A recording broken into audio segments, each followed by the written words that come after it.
Hi guys, and we're back with another Alternative Idol podcast. Hello, welcome. I'm joined as ever by my co-host Gary from Idol is Shit. Hey guys. What's up? Oh, that was lively, Gary. Yeah, for you, that's You're not one to talk, John. Come on. And John straight from Japan. Hello. That was a bit better than what John usually gives us. And we also have a special guest this week, Mr. Derek Vasconi. I probably butchered your last name. I apologize. All the way from Los Angeles. Los Angeles. That's it the is. one. No, That's the one. It's awesome. Hey guys, what's up? Thank you for having me on the show. And just as a quick disclaimer, I was not smashed by Terry in order to get on the show, and that's a reference to one of your guys' shows a few weeks ago. So. No, there was no smash. There was no smashing involved. I promise. You've Terry, done me. I was drinking. I picked like the absolute worst time to drink. Hey Terry, Yes. you know that welcome to the show screen. Maybe put that up. Yeah. Oh yeah, welcome to the show, and welcome Derek to the podcast. Say hello to him, people. Even though he spent many of his times in the chat. Guest. I know, right? It actually is our first ever guest. I don't think we've had one before. No Oh, one you else guys has have ever never had wanted to come on. No one else ever wants to come on. Hey, that's not cool. Let's have a look. No, I love you guys. I listen to you guys all the time. Like it's like I've told you before, like off broadcast, you guys are one of the biggest reasons why the international I think idol community has an international idol community. So I'm really honored to be here and hang out with all you lovely fellas, even if you're not so Genki. I'll be Genki for you. I've adjusted myself. I've tried to make myself a bit low because apparently I'm too loud compared to you guys. So hopefully that will make a difference and I won't be as loud. Technical difficulties. No, I'm probably just a bit loud. We're famous for our technical difficulties. Well, our first ever podcast was called Technical Difficulties. If it was, yeah, I'm sure it was. Yeah, well, it definitely Yeah. was. I think I remember that. That was a while ago. But yeah, I think I remember that. Come a long way since that first show here. Starting Yes, from yes. the bottom, we're still Now we're kind of here. at the bottom a little bit. Yep, just a little. So yeah, this is like our third week in a row for a podcast for you guys. So I'm not saying scraping the barrel on content, but things are a bit light on content. But we've got some cool stuff to talk about with Derek a bit later. So definitely stick around for that. Should we just crack on with today's news, maybe? Yeah, sure. Yeah. Why not? Let's do it, man. Come on, let's go. get right Hopefully into it, man. our news is right for today. So starting us off with this week with the news is actually me. And I think it was something that we mentioned on the last podcast, but we thought that we'd get around to it when we actually found out more information. And of course, that was the idol group formerly known as, well, they're not formerly known as anything now. Now they are just Lady Baby again. They're formerly known as the idol, formerly known as Lady Baby. Wow. I was waiting for that. I was totally waiting for that. Oh, man. Well, so just Lady Baby, yeah. So now they have all their members out there, and what a cool bunch they make. Yeah, definitely not like a group of misfits. It looks like they all managed to pick people that look fairly high tier girls, I would say. So obviously we've got Rie Kaneko, Nana Akida, yeah, Fuka Karasawa and Emidi Arima. So age-wise, Nana Akida is 19, so she's a little bit younger than Rie, so that's not too bad. Fuka Karasawa is 16, so she's filling in that the Ray spot of the young one, and Emidi Arima, who's 18, so yeah, kind of like a mid-range on that one there, pretty good. So awkward. They're the mid one. You know what I mean. Oh, They've it's got just awkward that you're listing off their names and their ages and stuff and be like, oh, that's good. That's cool. Yeah, they've got their. I think they're literally their first date is basically today in Japan. They got a one-man tour 2018. Saddam. That's not what you want to call your dog. Sad Ame. Yeah, isn't Sadame. Sad Rain. Yeah, Sad Rain. Yeah. I guess, maybe. Maybe, I or don't know. Sadame. Don't know. I'd have to look it up. Japan's kind of weird with the With naming stuff. smashing Japanese and English together on names, yeah. So their first date today is in Osaka at Music Club Janus. which is cool, I guess. And then they've got a date in Nagoya and also a date in Shibuya. So that'll be interesting. So they've got 3 big dates coming up. I'm wondering how much practice and rehearsal they've had. I'm guessing they must have been practicing for this for a while. You'd hope. Yeah, you'd hope. But I would think the more interesting thing would be like the fact that this is like a total reshaping of what Lady Baby was all these years, like 2 dudes, or no, not 2 dudes, 2 girls and a dude. Yes. Yeah. Sorry. And now it's like what, like an actual, I don't know. Yeah, it's like a full-on idol girl. Full-on idol girl? Yeah, kind of, yeah. I've seen a few things of some people not too happy about it and right. And some people with it, I don't know. I've heard some people question if it should still be called Lady Baby or not. Who knows? I mean, I'm sure some people would like a rebranding or a rename. I was fine with a rename, in all honesty. But it seems like they might be using old material. In their little introduction thing, I think VA was asking them like what their favorite Lady Baby song was, and one of them mentioned the song, and she was like, really? Like, that's your favorite song from us? So it's quite funny. It is, yeah. It's gonna be interesting to see how they progress. Like if they'll have the same kind of pool as original Lady Baby before they became formally known as Lady Baby. Now formally known. Like I'm wondering if in fact they'll still have like a crazy following. Do you guys think they will? More girls, more interest. So I'm probably assuming that, yeah. Lewis in chat does make a very good point. It might be a bit confusing for people if they're looking for new Lady Baby content and they're searching for it on like YouTube and stuff, and all the old stuff's coming up. They just get a whole bunch of beard. Yeah. Might be like, oh, what's this? This isn't what I expected. That's true. Yeah, seems odd, but who knows? I wonder how the music will sound. I'm assuming. That's what I mean. Like similar, maybe. Like but you're gonna have like 4 girls' voices, like instead of I don't know. Is anybody gonna do the Ladybeard part? Like, are we gonna have a girl screamer? One of them could be. We don't know. One of them could be potentially. Who knows? Well, we'll know tomorrow. It could be the Ikemen looking one on the far right. She could be the. Is that a stereotype, Terry? Little bit, but yeah, she could be the harsh vocalist. Could be. Interesting. Could be. Who knows? Well, I mean, we'll find out pretty soon, I'm guessing, because I'm sure they'll have at least one new song at this show that they're doing later. You would hope so, right? That they'd have a little bit of new material, because I think that would. Need something to kind of like get the hype going, get people interested. Like this is new Lady Baby.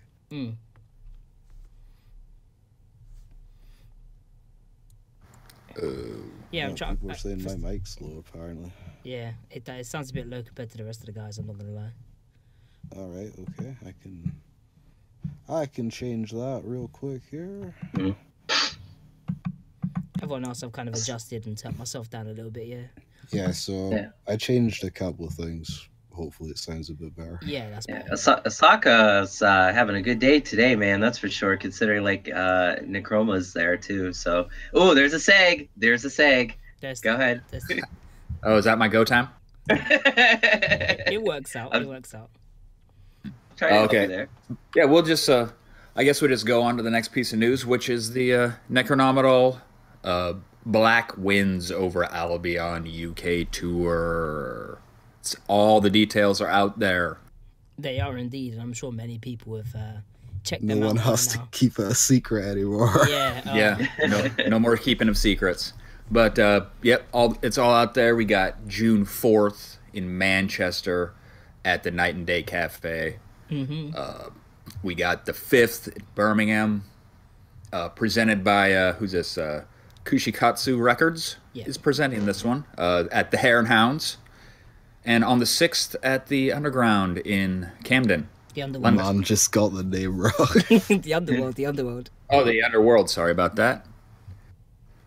But it's all out there. VIP is available, which is for Necronominal only, and it's an upgrade to a standard ticket. That's available on their Bandcamp. And who's with them, John? Who is coming with them? Oh, they brought somebody? Yeah, they did. I think they brought a few girls. I think. Oh, I mean, They did. I was sold just on Necro coming, you know. They did. They brought Screaming 60s and Double and I'm sure that there's a lot of people excited out there for both of these groups. Yes. Oh my God, yes. Stacked on top. What a great show. I mean, come on. Really? I'm looking forward to it. The tickets were released this morning. Selling very well, apparently. Yeah. Very good. 10 a.m. GMT. And actually, not long after the tickets came out, the VIP was actually released and is actually available on Necronomidol's Bandcamp. The VIP is available for All 3 shows. all 3 shows now, is it? Okay. Yeah, it's all Yeah. 3 shows. Oh, yeah. nice. It's about £50. £50, so yeah. Pretty reasonable. It's, You get like 7,500 t-shirt yen and or stuff. something like that on the Bandcamp. I forgot to say something very, very important. Oh, go John. Go. At the Underworld show, the Necroma band will be there as well. Oh, indeed they will. Yuji, I hope he's playing. I hope he's on the drums. And if he is, everybody's gonna have a really good time with him there because he's the funniest dude on the planet. Like he's too much. I think he's So coming. just get him talking about Manowar and like life will be good. I promise you. So just remember that, fellow Idol fans in the UK. Get him talking about Manowar and give him a beer, and you're in for like an additional show on top of Necroma's show. So Yeah, and I hope you're a big fan of F-bombs because he drops them all over the place. quite a bit more than me, and it's impressive if he can beat me with that. So Sounds good so far. Yeah, so £10 a ticket for the non-London shows, blended £17. Put £50 on top of that if you want VIP. VIP, get in early, get a meet and greet, get a t-shirt, a poster. There's something else, right? And you also get an Exclusive exclusive embroidered patch. patch. Yeah, you get a Signed patch. poster, that's an important poster, thing yeah. I should probably mention. It's not too bad. and you know? Patch not as too well, yeah. bad. And you can drop an additional 10 pounds if you bring your ankle weights because the Screaming Sixties are gonna make you exercise. So I love it. People aren't even ready for that. Like, They're not ready. If you've never seen Screaming 60s before, you're not prepared. Yeah. I guess we should also give a huge shout out to Orion Live for putting Yeah, this together. man. Absolutely. Absolutely. Good job, man. Chris and Dave, man, you guys are awesome. So very cool. It's going to be good. I It's mean, gonna be this is going to be so good. good. So obviously Necro is kind of like what everyone's kind of focusing on, but you know, I think Screaming 60s and Double Land, you know, Saki especially is going to need a bit of attention because it seems like, you know, they've managed to get them over here, so people need to make sure that they're you know, giving them a warm welcome, Well, because obviously Necro's already been here, so they know what to expect, right? For Screaming 60s and Double Land, it's kind of going to be new territory, especially for Saki, I think. Yeah, I was just gonna say, like, to be honest, Saki's probably gonna have like a gigantic like response because of all like the ex-Guso fans, you know, that are like old school Guso fans. Like they're gonna be like, oh, Saki, you know, and she has quite the following just unto herself. Like every time I've seen that girl play, like it's like ridiculous tension like in the air for her, like 'cause I don't know, she just commands people for, you know, like, you know, she's just awesome. You guys have seen her, right? So like, you know what I'm talking about. But it's just, I don't know, like I have a feeling she might steal the show. So Necroma's gonna have their hands full. Yeah, she's a little dynamite, so I'm sure she'll please people either way. Yeah, unfortunately, apparently she's not bringing her guitar with her, but, you know. Yeah, apparently no guitar. That's what I've been told, so. I mean, I've seen her. I've only seen her without doing like the guitar stuff, like just doing like the, you know, the traditional way idols play with the music over the PA. She destroys. Like she don't need a guitar. But that is weird though, because I thought she was getting more into that actually. Yeah, it's probably just not easy. Maybe to bring a guitar, and probably a lot of the material maybe she wants to play. It's probably going to be more of a backtracked thing. And maybe nervousness The PA is too. pretty good in Underworld, so yeah, probably better to just have a backtrack and crank it and just let her do her thing. destroy. It's gonna be awesome. You got everyone in the UK is truly lucky for this tour. It is seriously a package. Like, It's really the best good tour job. that we've ever had. It's the only tour that we've ever had. Yeah, pretty much. We had Necro obviously come over Don't worry. before, but yeah, this is kind of the first tour for these kind of idol groups that we've ever had within the UK. So should be pretty good. It's you guys are so lucky. I wish I could be there. Hopefully I will, but we'll see. Yeah, so super looking forward to that, and looking forward Go to get your see. tickets. Yeah, go get your tickets. And Yeah, looking right forward now. to. I don't think there's any danger of VIP selling out if anybody's worried about that, because it is an add-on, and I don't think there's a limit. If you buy a general ticket, you'll be able to upgrade it. So Yeah. I don't know how they'll be able to do, if like all 500 people decide to get VIP just because, the beforehand meet and greet and stuff like that. So I think the more people that get VIP, the more difficult the beforehand meet and greet will get. But then again, which I could say, I forgot to say before, Chris and David both informed me that there will be good old-fashioned bupan after the show. So once most of the groups have performed, they will be at their merch tables, selling merch. And Screaming also, 60s are bringing an exclusive T-shirt with them. So yeah. Awesome. So if you want to go and get Checky and you didn't get, the VIP for Necro, but you still want to go and meet the members and get Checky with them, then you'll just have to go and pay your Checky dues like the rest of us, and and get your Checky that way, pretty much. Yeah, That'd be awesome. and get Saki's CD, exactly like Poliosis said, and get Saki's CD, which is pretty much impossible to get anywhere else. If she brings any with her, buy them. Oh yeah, I still don't have her album. Yeah, I was told that Saki's bringing shirts and CDs. So. Oh, cool. Awesome. That's nice. So I've prepare your wallets, everyone. I'm having to prepare mine anyway because I'm trying to do like a specific like gift for all of them, to which I kind of got everything made up, and then I sorted out Saki's one today, and then Chris reminded me. He's like, "Yeah, but what about 60s?" And I was like, "Oh God, I've got to another 2." I was like, "Oh no." So yeah, I'm gonna be hard at work on those ones. I'll probably release those as it gets closer towards the date, and I'll offer them to people and see what people think. But could be some cool stuff coming. Terry, just make sure you get what's her name from Screaming 60s and ab roller, because she's she looks like she could use it. Kai. She might force me to use it as a Checky pose or something, and I'm not sure my body could cope with that. So I know, right? Yeah, that girl is stacked, man. Like on the abs, man. But I was okay. Yeah, that'll be. Everybody, like, just in general, I would suggest too, like. With gifts and organizing stuff like that, it really works well for idols. Idols love all that stuff. So especially in foreign country, think about it. Like, you come there with a bag full of like awesome goodies for them. Like, that's just instant. Like, you're just instant awesome. So definitely do that. But I'm sure you guys will all figure out your whole thing. I think at the moment a few people asked on Twitter what the deal was with bringing gifts to meet and greet or whatever. So I think I'm assuming a lot of them are kind of waiting to find out what Ricky's going to do about that. Obviously, the US, most people seem to be able to give gifts across, so I'm sure it's going to be fine. My God. Yeah, we'll let you talk about that later, though. Try not to make it anything too big, because they do have to take it home. Yeah. That was an issue with us. So, but yeah, I'll talk about that later. Yeah. So yeah, we can move on for this because we'll kind of backtrack to this a bit later, perhaps. But yeah, it's exciting times, so we'll have to see. This one's actually for you, Derek, if you want to take us away on our next segment. Why, yes, thank you. My very first segment. Near and dear to your heart.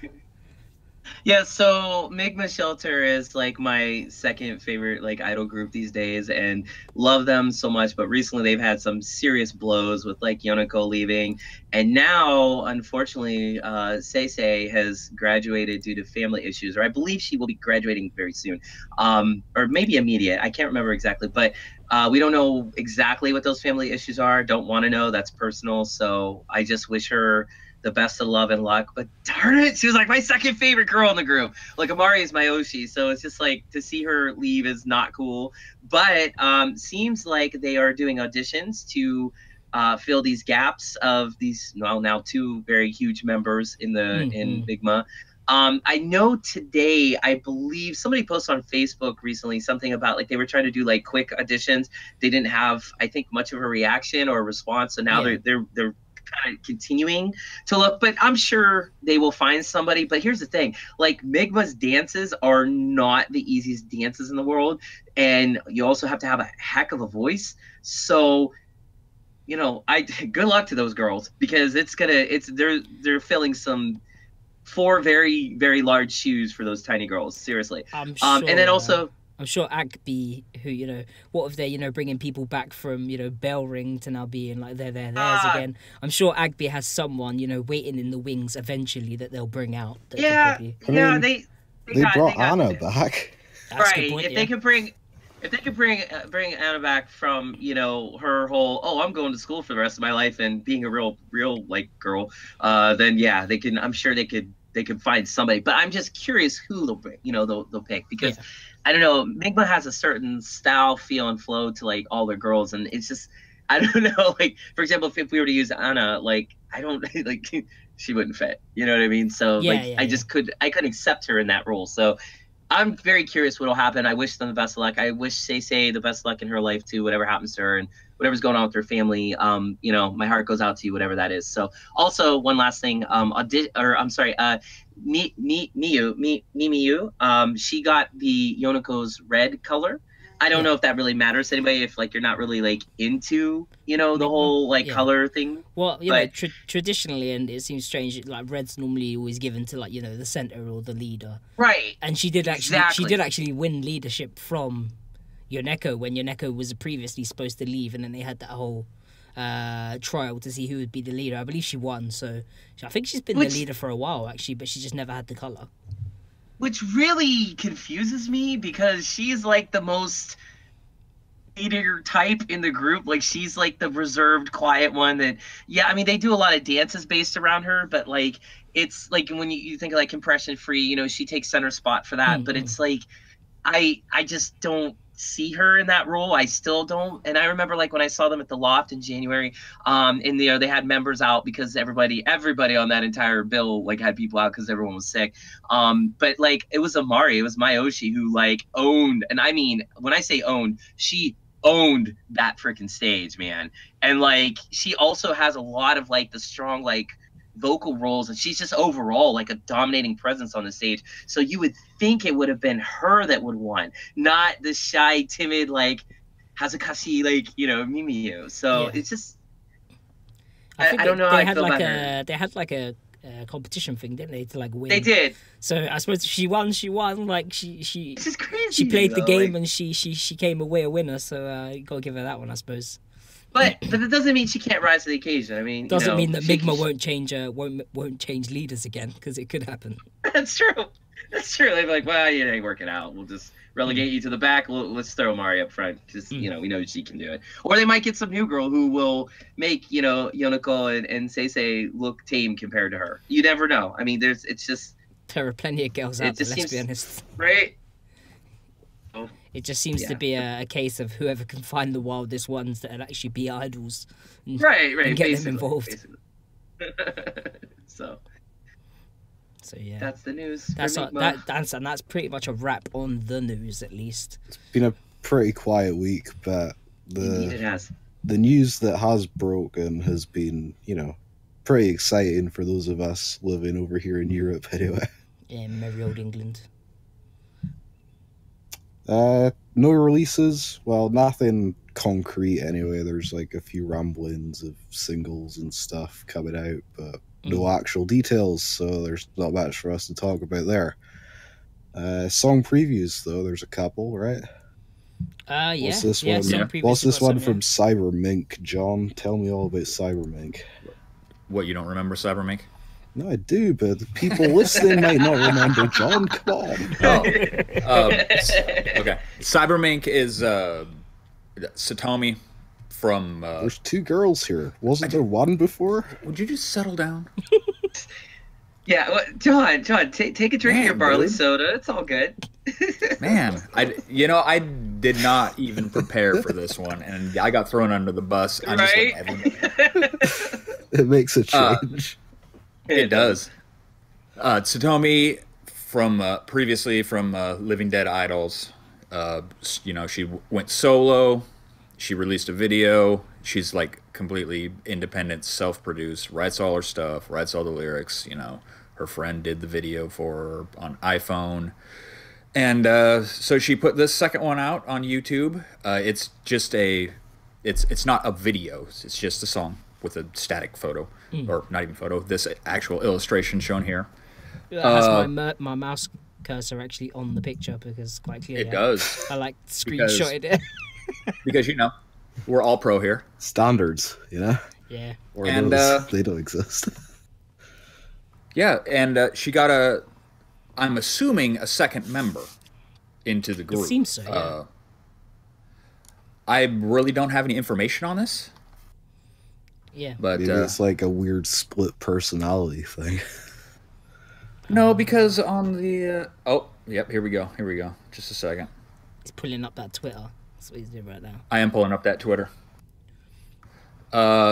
Looks like her name is Aka. Ah, right. I remember the I don't know first where- MV being quite interesting. It was a low budget affair, especially MV wise, but the song itself wasn't bad. You know what I mean? It's all completely self produced, so I respect that.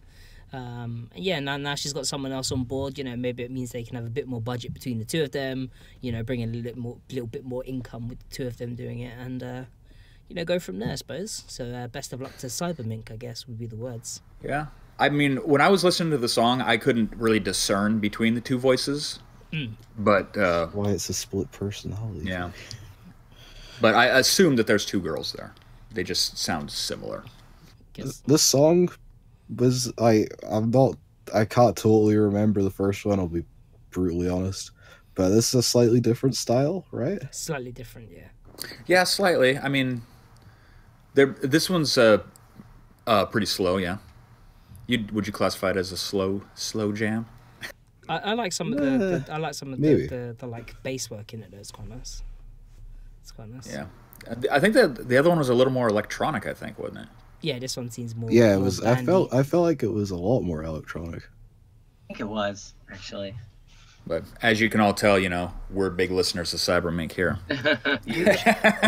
Look, it's- disclaimer: it's a there's new so much project, to listen to, and they're kind of like a fish in an entire ocean full of ravenous sharks and piranha. So they're all vying to gnaw our ears off. That was a terrible. I don't know where I was going with that. I I apologize. don't even know how to segue this into Oyasumi Hologram, so I'm just going to do it. It's a good night for that pun, and we'll move on to It's Oyasumi good Hologram. night from him. Yeah. We'll move on to. Oyasumi Hologram. We talked, Yay. was it last week? They were putting out Band Demo Volume 2, which is basically like Rough Cats Yep. from the recording studio. This week they put out one of the songs. Acoustic. It's acoustic, right? Yeah. kind No, it's of. full band. Oh, yeah. It's full Okay. band. Yeah. It's been a long week, guys. It's like kind of like very raw kind of studio take of Whole of My Underground. Yeah, it's pretty much which is just still the most incredible song title ever. It's pretty much just a one take with the 3-person band that they used to perform their band sets. By the sound of it. Yeah, they set up some mics in like a recording studio and just jammed it out by the sound of things. Because they're doing more and more of their songs in the band style, so it seems like they get a song that was more originally synth driven, and then they're like, hell, let's get the band in and let's see how we can perform this with the band, I suppose. And as they kind of figure it out and start playing it live, then it ends up on one of their band demos, I guess. Yeah, the thing with Oyasumi is like I feel like over the past couple years especially, like they've been transitioning more out of like straight idol stuff and like getting more into like the music like band scene. And I wonder if that's because like they're playing with like a lot of like actual like bands instead of idols these days, you know what I mean? So it is interesting that they're starting to put out more and more stuff that's more like this. I personally prefer their like old synthy stuff, you know, because to me that's always Simi to me. That first album was really good, yeah. That's what I'm saying. Like that first album was just ridiculous. I mean, Put them on the map. The like, first album is less synthy than 2 and 3 though. The first album is more like the 15 EP than the 17 EP. 17 EP is more fair like enough. second and Fair third. enough. But some of the songs in there, like the actual like synthy songs, I don't know. Like it's just thing really well is what I'm getting at. And it's just I don't know if I really like this transition particularly, but I have seen them with the band. I've seen them without a band, and you know, I don't know. I guess it's just different styles. It's different flavors. It's a funny situation with OCB Hologram because they haven't actually committed themselves to one style. They're trying to keep everyone happy. Yeah, so they're which kind is of probably not a good idea. But at the same time, it makes for an amazing thing because you end up getting 3 versions of every song. So you can kind of just tailor which song version you want to listen to. Do you want the acoustic version? It also means they could do their acoustic shows. They could play the synthy stuff with the idol groups, and they could play the band stuff with like the bands. Yeah, there's pretty much not a lineup that OECB Hologram cannot play in. It's pretty crazy how versatile they are, just with the fact of their producer and then the 2 girls. They're also sponsored by Brewdog now, apparently. Yeah. The Pank IPA is the official beer of OECB Hologram. Wow. And I'm sure they're not just being paid to say that. No, I mean, judging from how Kanamiro acts on stage, I do feel like she is on at least something when she's up there, like at least some kind of content beverage of some kind that has alcohol in it, but she's just so wild. I'd like to say she's just on that idol high, but unfortunately, I think it'd be dubious to say that she isn't on something. So yeah, she's on something, all right. But it's but I don't know. Like when I heard them, I saw them in Shimoki Tozawa and like they're with the band, and for like the first 20 seconds, I'm like, oh, this is Neuromancer. I was like, whoa, I couldn't even recognize it because it was so different than the synth. And I mean, the band version of Neuromancer is crazy. It's really crazy. I mean, once they start going into it, then it's awesome. When they break into the chorus, it's like fun because it's so like it's hard driven. But for the minute, I was like, super skanky. Yeah, super skanky. Yeah, exactly. They're very versatile. This is a cool release for that, because it does show their versatility. So I think this is kind of just going to be for the fans who like to see them do their band stuff and go to see them live, and it's just a way for them to listen to the band stuff basically live because it's not really studio produced. Yeah, if you're someone that doesn't like their music without the kind of bells and whistles and the polishing and all that kind of stuff, you're probably not going to like this. Yeah. I'm just throwing it out there. I've never really heard anyone say that OECB Hologram's got that much polish and bells and whistles on it in the first place. That's normally a common complaint, is that a lot of people say, the vocals aren't processed enough. Yeah, apparently. they're quite raw. But I would say that OECB Hologram kind of have bucked the idol trend in vocals. Most groups, as they get on, they kind of ruin their voices and it gets worse and worse. OECB Hologram, vocal-wise, have got stronger and stronger as they've gone along. Well, people don't like them because they're not auto-tuned and pitch shifted 12 different ways? I've heard it. Yeah, I've heard it. Yeah. But the good thing about with OECB Hologram is whatever you hear on the record or see on the thing is what you get live. Like... Right. If you go and watch any YouTube video of them performing, and it sounds pretty much the same as the record. Yep. Only they might be flailing around a little bit more on stage. Or Kanamiro might lose the microphone or something. Yeah. It might be a lot of cowbells and whistles with Kanamiro. Yeah. She runs around in the audience. Always needs hanging on her cowbell. So, very fun. Yeah. Hopefully Amazon Japan lists this at some point so I can pre-order it. That'd be cool.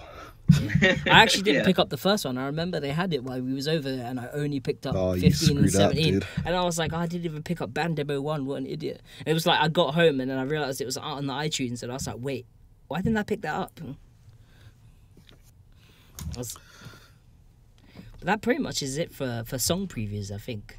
Yeah, like we said, guys, it hasn't been the most prolific of weeks. And it also doesn't help that we've done 3 of these in a row. Yeah.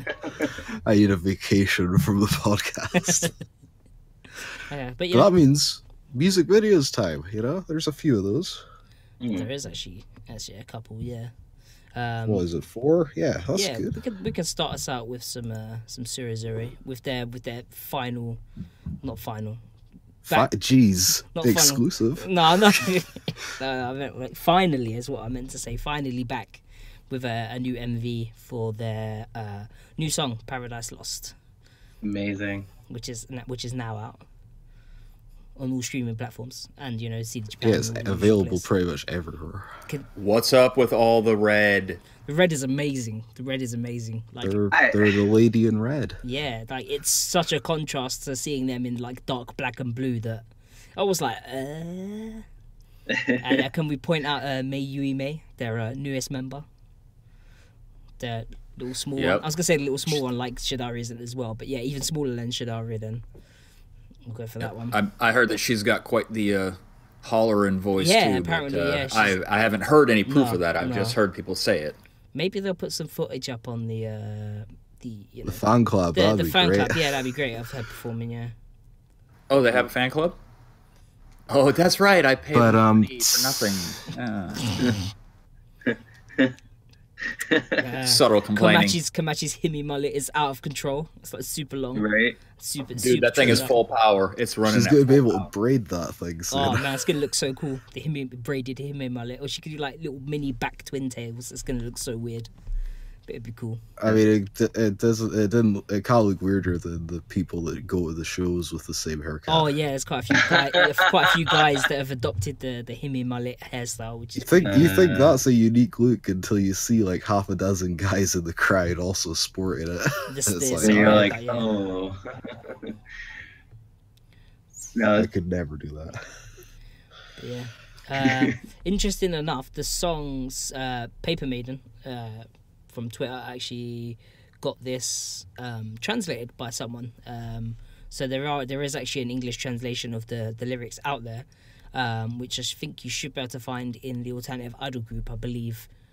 I think Lee posted them. Yeah, it might have been Polio yeah. might have posted them. Yeah, so they might be in the group there. So you can go and check them out. And there's also lyrics to some of Surizuri's previous singles as well. So that's pretty cool. So you can go and see what the song's about, because quite clearly it's about something.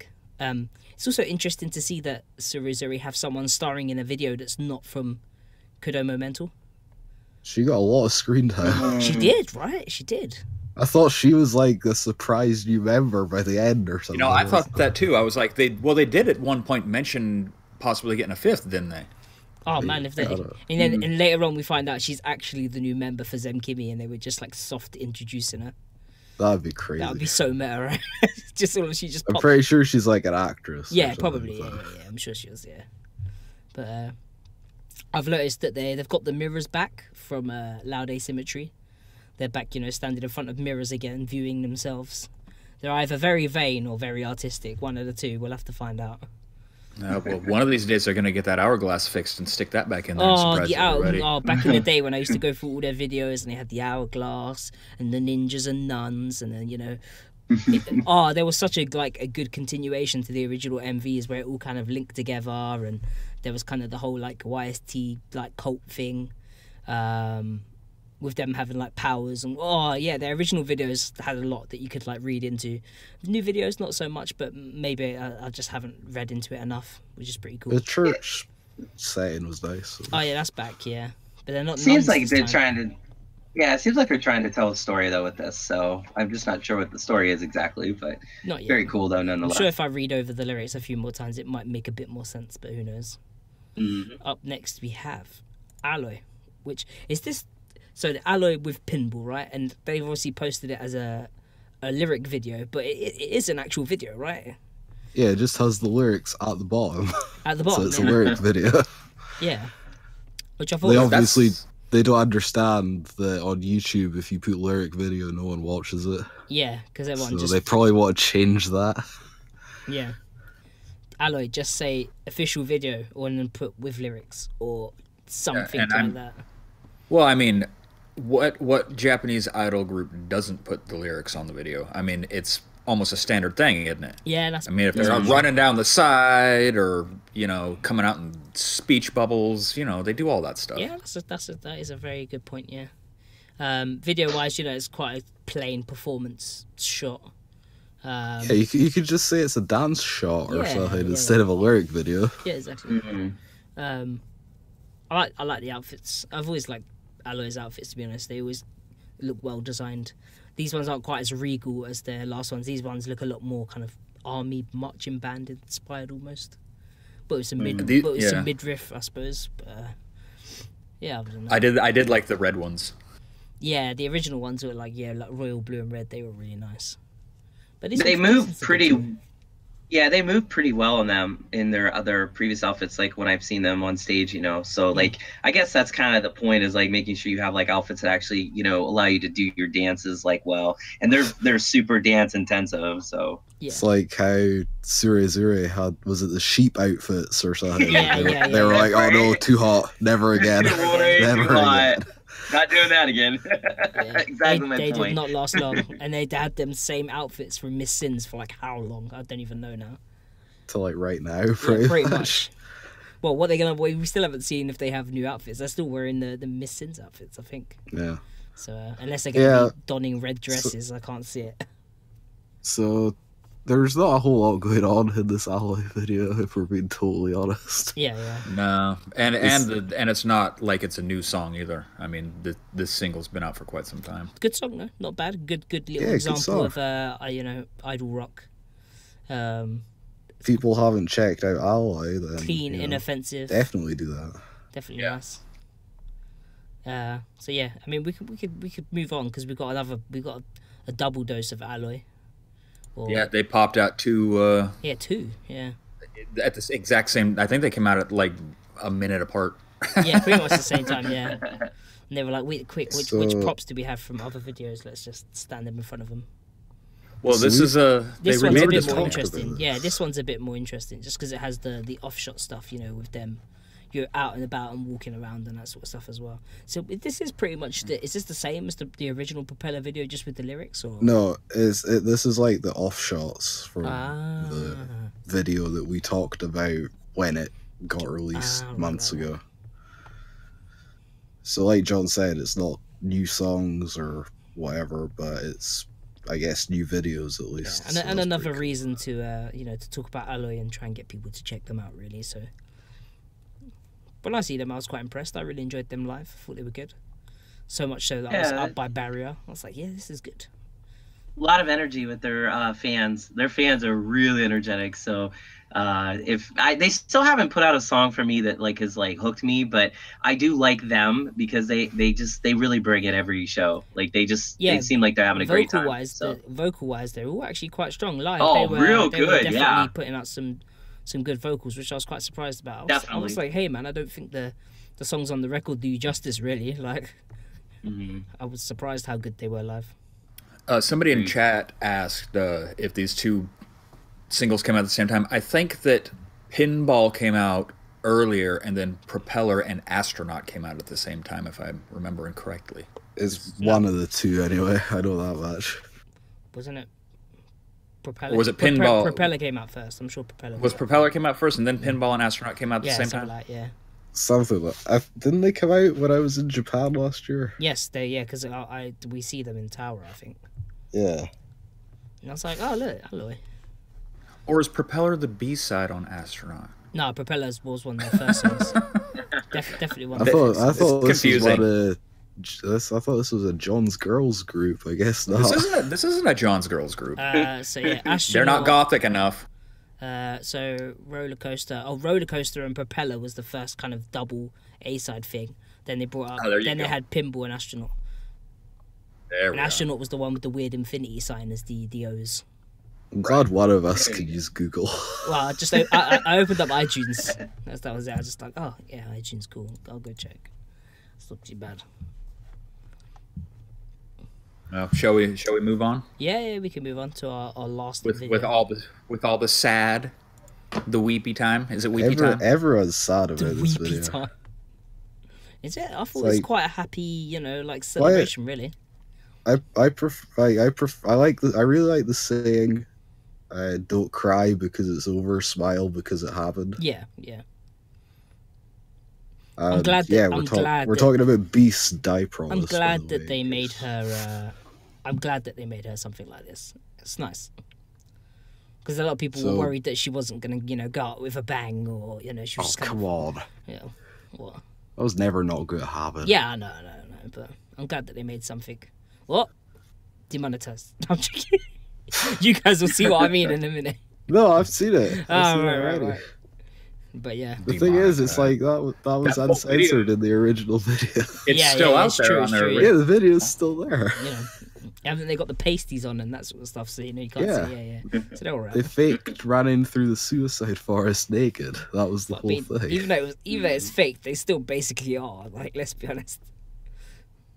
I mean, pretty much. But so yeah, this is Poor Louis' last song as part of Beast. Well, there's massive asterisk next to that card, subject to change. No, I don't know about that one. Subject to whack, you should say. But I mean, for now, everybody's pretty much come out. I mean, Kenta came out and said that it was her last day tomorrow, or I guess technically today. Yeah. It's today, right? This show's at the Sumo Hall, isn't it? Yeah. I mean, this is her decision. She's decided to step away from it, and she hasn't really said what she wants to do next. Louis is not Beast. Beast is not Poor Louis, is what she said, I believe. Yep, she did say that. Well, she said, I don't feel like I need Beast anymore, and I don't feel like a Beast needs me. I think that was her direct quote, or whatever she said. Well, like, it doesn't need me. People are still very upset, though. Yeah, of course. People don't like change. Being an Idol fan and not liking change, of course, is like very difficult thing. But one thing you realize though with idols is like the turnover rate is extremely high and very sudden. Like it, like Migma just proved that, and now Poor Louis, I didn't really follow this or Poor anything, Louis but like been around for a long time though. That's the thing. She's been around, so it's kind of like, well, okay, but it's still, she's such an iconic member of this. It's like, it's going to be hard for her to, leave, but I guess maybe it's a good thing too, because this can keep growing and changing. So that's not necessarily a bad thing either, in my opinion. But all her fans, I guess the issue is in our section of the fandom specifically, because like obviously Japan does not care that much about what we think, but a lot of the people in the kind of like Western fandom cannot imagine there being a brand new idol society without Poor Louis. Right, exactly. They should change the name, and like, I'm not interested in Beast anymore if Poor Louis is not there. But even though these people only got into Beast in the last like 2 years or whatever, it's like, it's, I don't know. It doesn't really matter, I guess, but it kind of sucks if a bunch of people stop following them just because Poor Louis isn't there anymore. Yeah. See what you're saying? Yeah. But I don't know. It happens. It happens. I mean, when you remember when Zenkimi lost their 2 members, people got all bent out of that type of thing. I mean, that came out as that they that there'd actually been issues, and something happened. I suppose Poor Louis kind of like that was not the way I wanted to experience my first Zenkimi one man. But it was a passionate one man though, wasn't it? Oh, for sure. Everyone was so upset. Let me ask you a question though. Like, if Aina from Bish left, would it still be Bish? Yeah. Yes, definitely. It's still called Bish. Momo would still be writing all the materials. So it doesn't matter. Yeah. Well, but that's my point. Let's just say Gooby, just so no one gets confused with Momo Land. So. Right. Like, you could take the biggest, most popular members of a group and they leave, and then, they'd still find a way, I think, to keep writing, keep going, I guess. But because it's a group, it's not one person. But I don't know, in this case with Poor Louis, I do understand what you're saying with the international community probably being very much like, wow, where's their identity now? So I think Beast has a strong enough identity without Poor Louis. The problem is though, they've been trying to build this, I guess technically new identity for the past 2 years, but a lot of the people in the West are stuck in the past and are like, but it's not the Saki, Nozomi, Tentenko, Megumi lineup or whatever, right? It's like they just there's some people that just don't want it, I guess. Well, they don't have to listen to it then. But they'll still say that they're not going to follow Beast anymore. which is like, okay, I guess. I mean, you didn't really like them anyway, from what I was hearing, anyway. Well, before we move on here, I just want to say that the one thing about the video I like is it's a retrospective all the way back to the beginning. I think it has clips from every single video they've ever made, And from before she was in. yeah, and yes, and before, which is it was really nice to see that. How do you think I feel? I lived through like 95% of that video in real time. That's how long I've been doing this shit. Oh yeah, I remember when that happened. Oh shit, that was like 6 years ago. It was a trip. What didn't Perry end up in the hospital when they Perry cancelled the ended up tour? in the hospital. Yeah, she had like peritonitis. She had like something wrong, didn't she? Something. She had like stomach flu or something. Yeah, like something quite. But she ended up in the hospital. Yeah, so I'm not quite sure it was just. And considering she seems to be like one of the main vocalists in the new formation, then well, I mean, the release that was coming out, I Can't Say No, had her all over it. She does the chorus, like half of one of the main verses, so I can kind of see why they were like, "Oh crap, it's gonna be kind of odd to perform." Stomach inflammation. There we go. That was it. Yeah, stomach inflammation. Which But is yeah, bad. so- You could end up with all sorts of stuff. So that's Purley's last song with Beast for now, anyway. Everyone look forward to the new Beast album featuring re-recorded versions of past hits coming to all good retailers this summer. So are we expecting a non-Paul Louis version of Nerve? Probably. Oh man. Well, hey, What? almost every other idol group on the planet has done that song, so That's why true. not? That's a Yeah. good point. Very good point. But yeah, I want to hear a full Momoland version of Nerve. just to be clear, I'm not actually saying that it's coming out. That's speculation. But if I was a betting man, I would probably bet the house on it. Well, they're on Crown now. They might just bring out a new album and then. Crown needs an album. Crown hasn't had a Beast album yet, so you know that's definitely going to be something that they're looking at some point this year. Yeah, definitely. And you know, if Pro Louis not there for the live shows, they're going to have to re-record all the backing tracks for the songs they want to play. So might as well just get a cash grab album. That's what people are going to call it. So we might as well just say it now. Oh, you mean like a Brand New Idol Society 2 that a lot of people said was basically a cash grab? Because it had like Because it had re-records. 4 or 5 re-recordings. Yeah. Maybe that's why Watanabe said he can't produce for Billy Idol anymore because he's too busy writing songs for a new Biz album. Yeah. Mm. As long as he writes songs that they can comfortably sing and perform and good live, then I'm happy. I'm good with it. Billy Idol are great live. I don't know how they're not more popular. I don't get it either, man. When I saw them, blew me the F away. Like, they just, and that's not even my style of music or anything I even particularly like, but you cannot beat them live. Like, they're too much fun. So, yeah, I agree with you totally there, Gary. Like, why are they not bigger? It's awful. I don't know. It's, It's because people think that they're part of WAC, right? yeah. Mm. I know we're getting off on a tangent. We have more important stuff to talk about in a second here, but it's because people think they're part of WAC, but they're not actually part of WAC, so they don't get any of the benefits of being in WAC. Mm. All the publicity stunts, really. All the publicity, like the collaborating with the other groups, like Saint Sex and stuff. Yeah.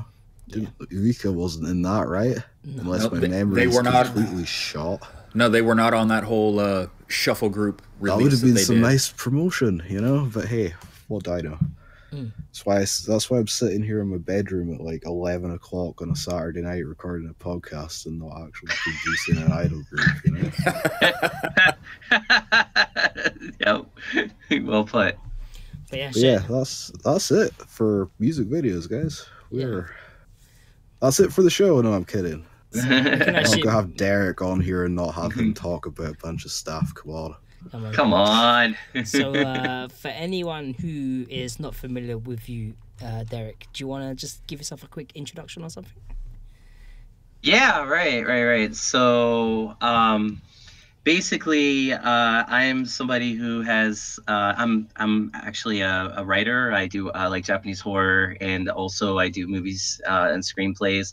But my main love and passion in life is, of course, idols. And just to give a super quick rundown, I became an Idol fan a couple years ago when I went to a Guso Drop show, and Europico smiled at me, and that Europico smile, that's what did it.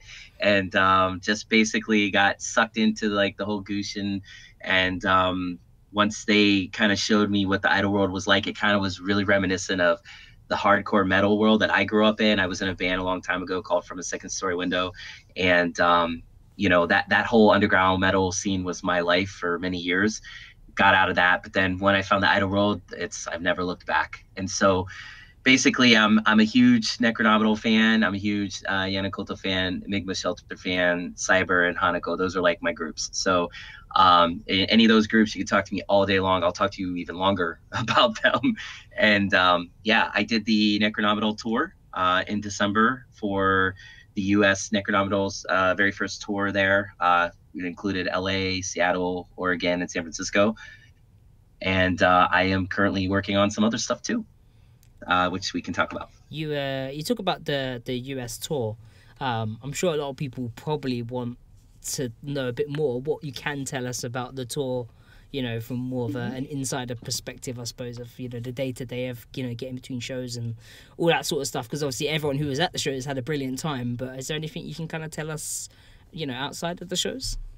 Yeah. I mean, well, two things to that effect. One, if you visit my website, www.derekvasconi.com, I actually do a pretty huge write-up on the tour, including a lot of behind-the-scenes stuff. But yeah, to address your point, there was a lot of stuff I saw that, of course, I'm not going to talk about because it's like very private stuff. I would never want to talk about that stuff because, I got to see Necroma not as idols, but as, 4 girls who were in another country trying to make sense of all the craziness and the hours and hours of driving.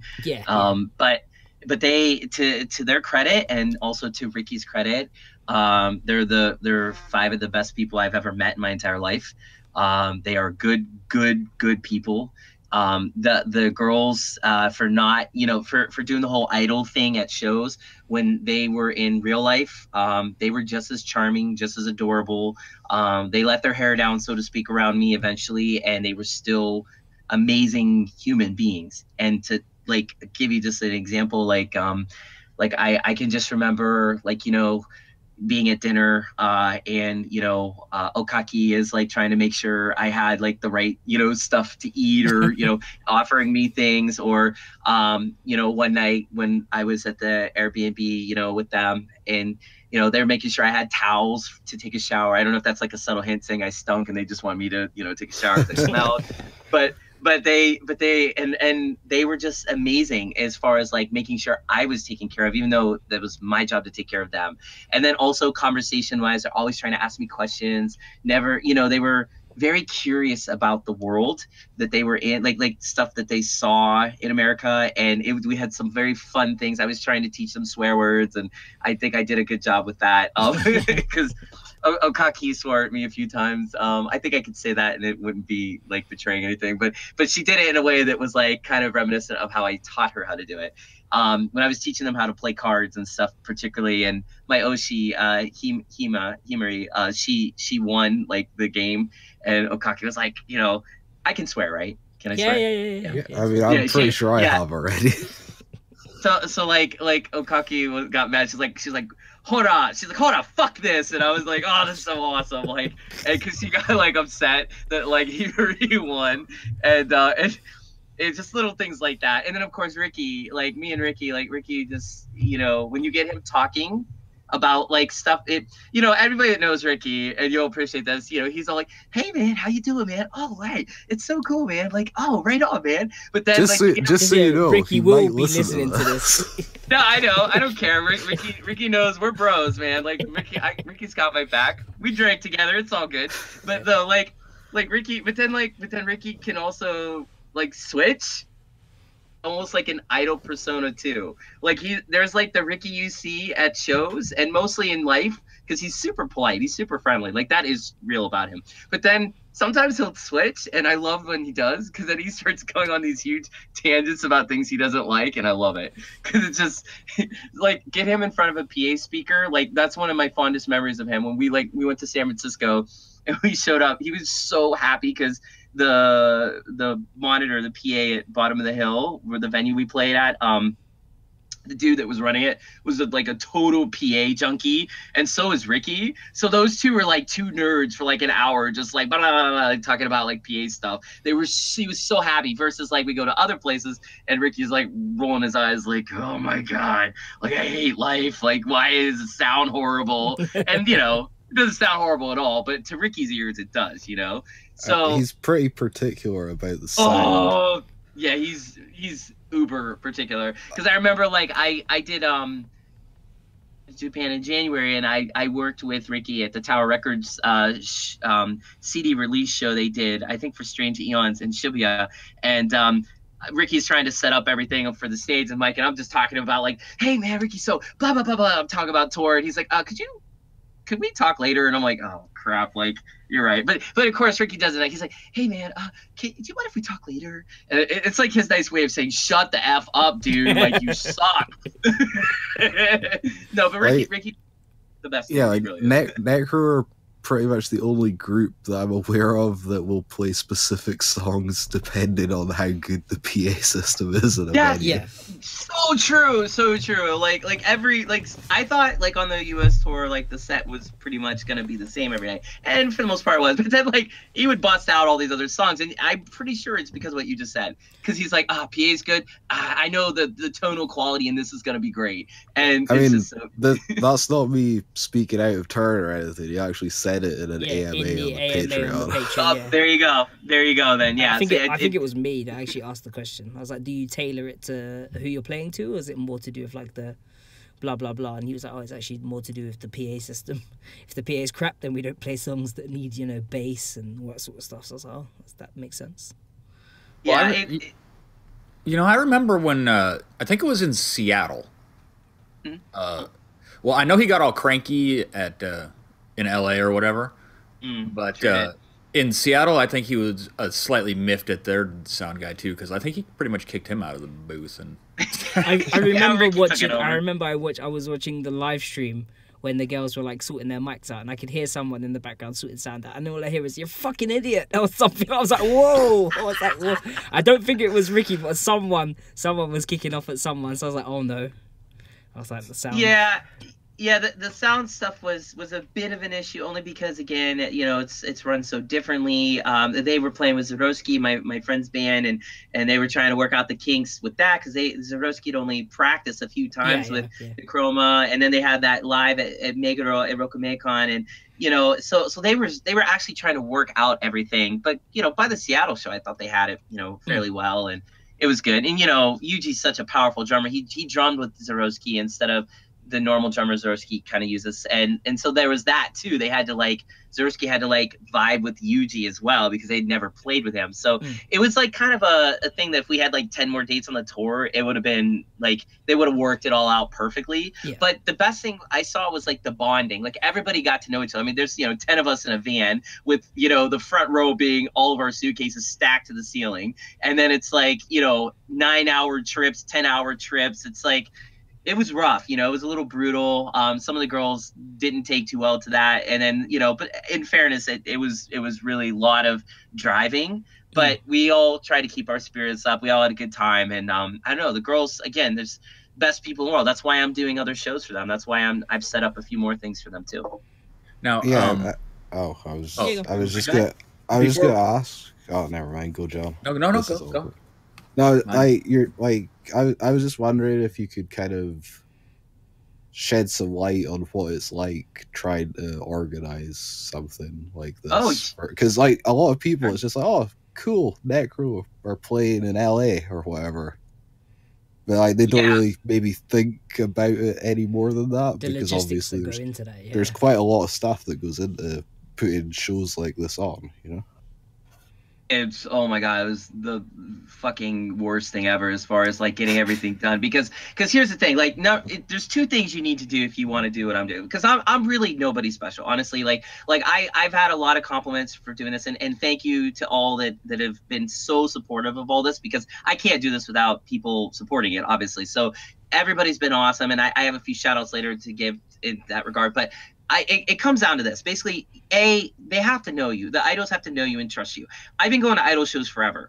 People know me in Japan a lot. Like, if I go to an idol show, I know at least one person there. It's like a guarantee.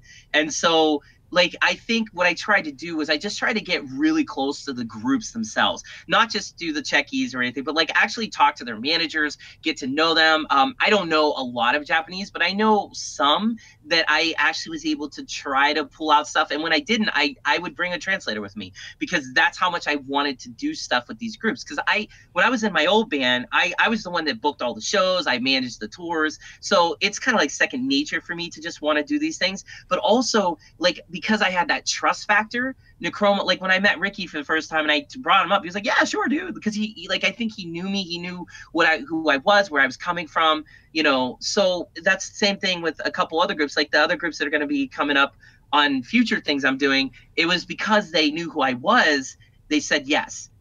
And so that's number one. You have to have that connection. Number two, you have to have all your ducks in a row. That was the hardest thing, like getting transportation, like where they're staying, you know, setting up all the shows, booking all the venues. I mean, I had a lot of contacts in America because of being in my old band. So it wasn't that really hard for me to call venues like, hey, I want a show. Actually, that was the easiest part. It just took a while. But like, it's just setting all that up and then taking care of the tickets, and most of all taking care of everybody. That's what, I mean, literally I was putting in 50 hours a week for like 2 months straight on this tour.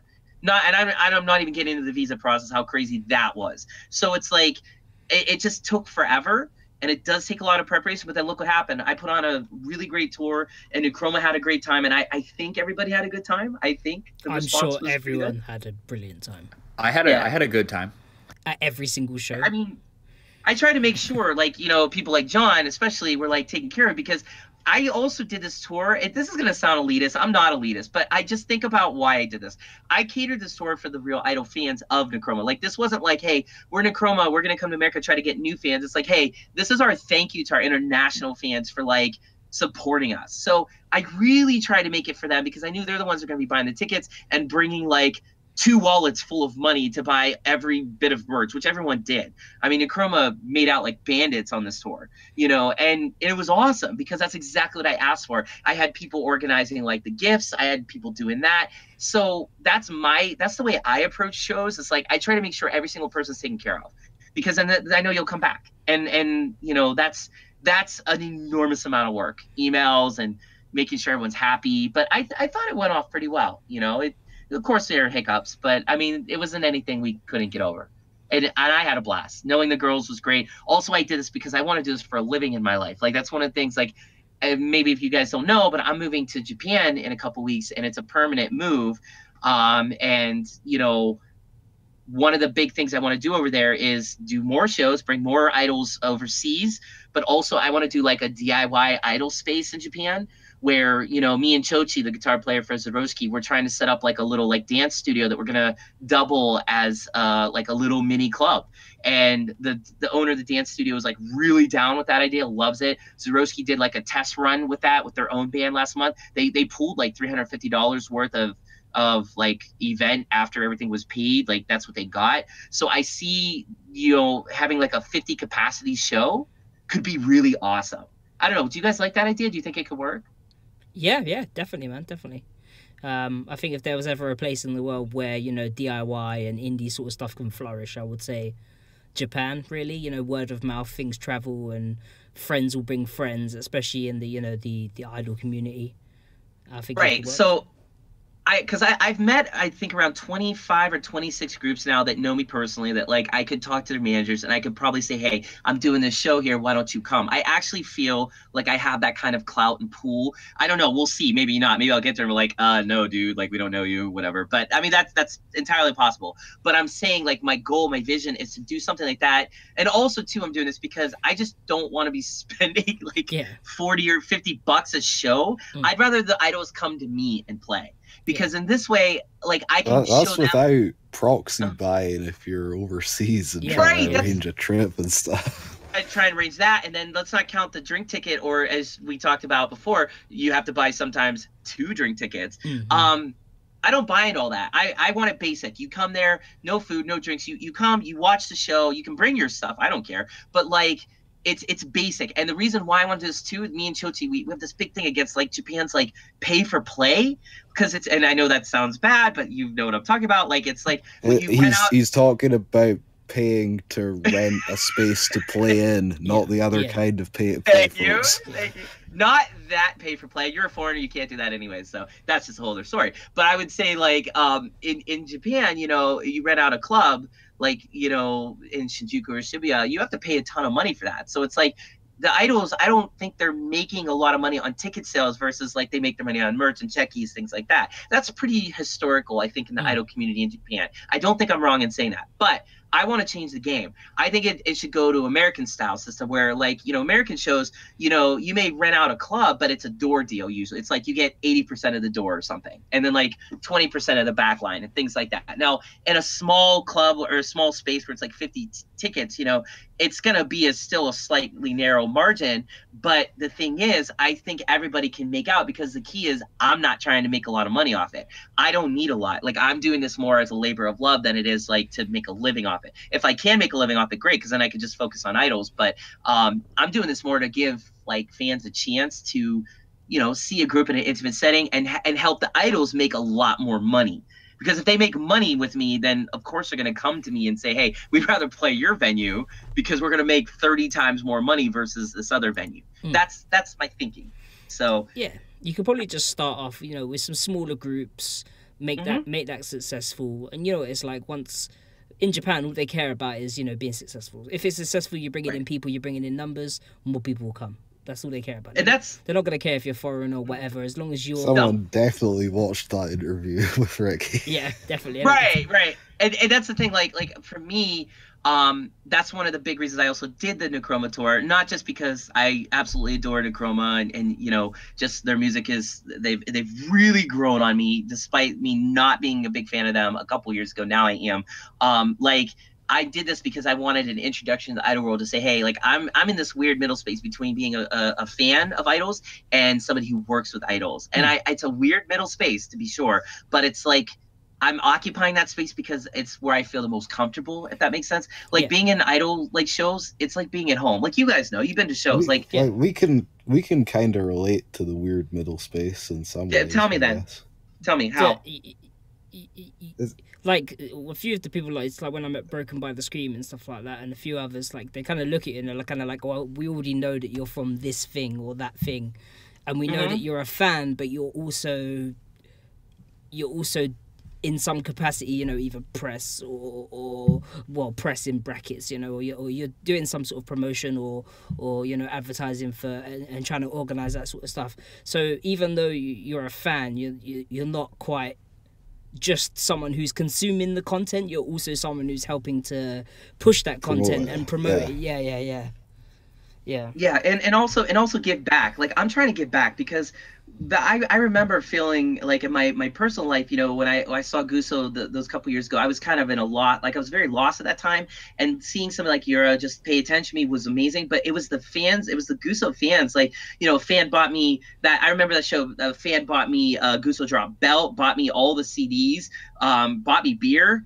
And it was like, hey, welcome to the club, you know? And then it was like a feeling of belonging, and not like my ego's so fragile I needed that, but I did need that at the time. I did need like kind of somebody there. And like Guso saved me in a lot of ways for that reason. And so, and then more idol groups have done that for me. Like when I saw Yanakoto for the first time, and you know, by the end of their set, like, you know, I'm literally a river of tears because their music's so emotional and so powerful. And, you know, now they're you know, they mean so much to me. Like, you know how, do you guys know how, like, when you listen to certain songs and then you do something in your life, and then years later when you listen to that song, you think about what you did at that moment in life Yes. because of that I'm song? sure most people, yes, will have some sort of songs that they tie in with stuff. Yeah, definitely.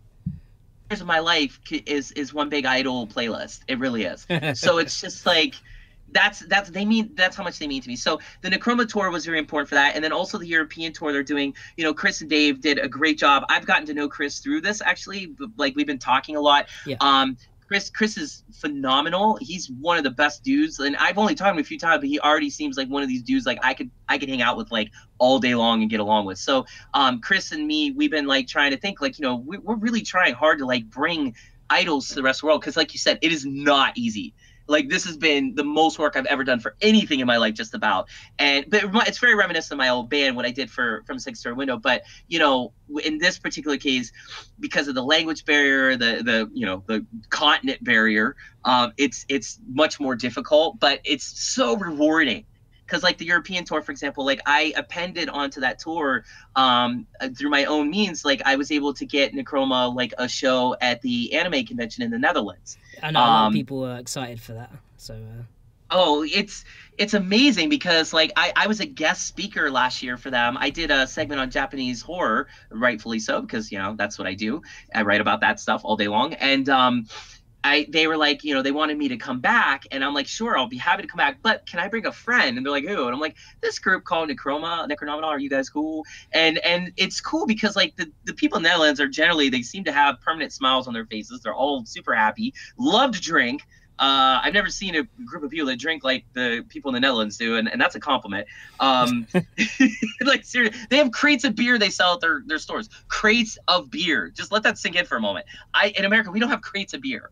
So it's just like, that's amazing. So Jody, the one organizer at the anime convention, I worked with him for 2 months trying to beg him to get Necronomidol to come on, and finally he's like, yes, let's do it. So yeah, they got a nice spot, and I think it's like at 1 p.m. or something on, I want to say Friday or Saturday. It's the 16th or 17th. It's like the 16th, I think. It's like, yeah, it's like 1 p.m. So far, I kind of want to get it pushed up, but right now it's 1 p.m.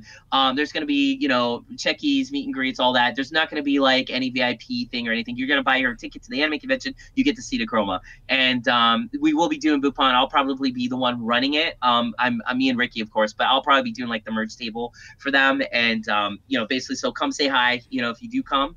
Because I will definitely be there, and I'll obviously organizing the actual concert with Ricky. So, you know, it's going to be awesome. But that's also something I wanted to do for them, because, you know, they deserve it, you know? So, you know, so Necroma is great. If and you're going to the Netherlands state, go and say hello to Derek. Yes, come hang out. Let's have a beer. Let's drink. Let's have a good time. It's gonna be awesome. We're gonna have fun. And best part of all, you're gonna get Necroma's gonna get to play to people that wouldn't normally possibly know who they are. I mean, they're people who like J culture, but they probably have no idea about Necronomidol. So that was the big thing about it. It's like, I want to increase Necronomidol's fan base, because now that they've played to their fans, their next step in their evolution, at least me and Ricky were talking, was let's get new fans. So the anime convention show is step 1 to that. Step 2, I am so good with the segs today. Like, I'm really good with segues. Wow. Normally it's your podcast now. I mean, you're doing our job for us. I have a tendency to do that. My apologies, but no, I'm just saying, cool, like, my next step is to do the East Meets West Music Fest in August. Something I've been working on and we'll continue to work on, because it's never fully ever done. But basically, let me give you guys the rundown. So East Meets West Music Fest is the idea of bringing, you know, Japanese groups from Japan to meet American groups as well as Japanese American groups. And so it's 2 days, August 18th and 19th. That's Saturday and Sunday. It's on weekends, so no worries there. It's going to be at the Chain Reaction in Anaheim, which is a legendary punk venue, legendary DIY venue. The people that run that are freaking amazing. Jumped all over this the minute I brought it up, so kudos to them. They're totally letting me basically do what I need to do. So we have a really good venue this time. Like in America, like the whiskey, nothing against the people at the whiskey. I love everybody there, but the sound was a bit of an issue. There was the issue with Iron Butterfly that was playing later that night. We weren't able to negotiate all that very well. But again, to the whiskey's credit, they tried. But it was just a lot of hiccups. There's not going to be hiccups at this because the chain reaction is like, what's up? They know what to do. You know what I mean? Like my own band has played there. I've sold that place out before my own band. And honestly, it is the best venue. Orange County is where it's at. It's not technically LA for all of you sticklers. It's Orange County, but whatever. It's, one highway separating you basically. So, Man, chatter very excited and wanting graphics for something that you haven't even formally announced yet. Yeah. Oh, well, okay, yeah, getting there. I think I know what you're talking about. So ticket prices, I'm still trying to decide. I'm actually going to throw this out there now to you guys. I haven't announced this yet, only to select people that are involved with the show. But I'm thinking, I might drop the ticket prices down. I was originally going to do them a little bit higher than this price, but I was thinking like 40 a day pre-order and then like 70 for 2-day tickets. And then I'm going to start VIP tier level at probably like $100 and then go up, and it's going to get ridiculous. But, you might think it's ridiculous, but I already have people that have bought the VIP levels I've talked about already with certain people. They've already bought them. So it's like, I know that there's a market here, but the reason for this is because I have a ton of groups coming for this show, like a ton. So day one is it's American groups. It's American metal groups. I have Engines from Chicago, which is helmed by Emily Schambra, who was in the Holy Roman Empire, which years ago, if you knew that group, you'll just know that Emily has one of the greatest voices in the underground alternative indie world. I'm not exaggerating when I say that. Like Emily's voice, like you're talking like 3 octaves, like this girl, she's ridiculous. She's also one of my closest friends. So Emily said, yeah, sure, we're gonna fly our group just for the show to come play. So Engines is gonna play. Phoenix Ash, they're like a Japanese, I don't want to say visual K, they're a Japanese rock group from San Francisco.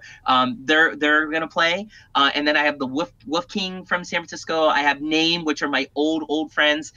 They are phenomenal, and they actually played the show in San Francisco with Necroma. So Necroma knows them, they like them. So Name is gonna be making kind of a return in that regard. And then my headliners is Pathology from from Los Angeles. They are like mega death metal. Dude, they are insane. Go watch their videos. They're insane. And the thing is, they've been kind of on hiatus for a while, but Pathology is coming back like pretty hard, and they are so about the show. So Pathology is going to crush skulls at this show. It's going to be probably one of the most brutal pits ever. I know it. Like, it's going to be insane. So Idol fans, you might want to stand to the side if you're not into that. But and then my main headliner will be Abigail Williams. And again, none of this is officially formally announced, so you're hearing it here first, like unofficially.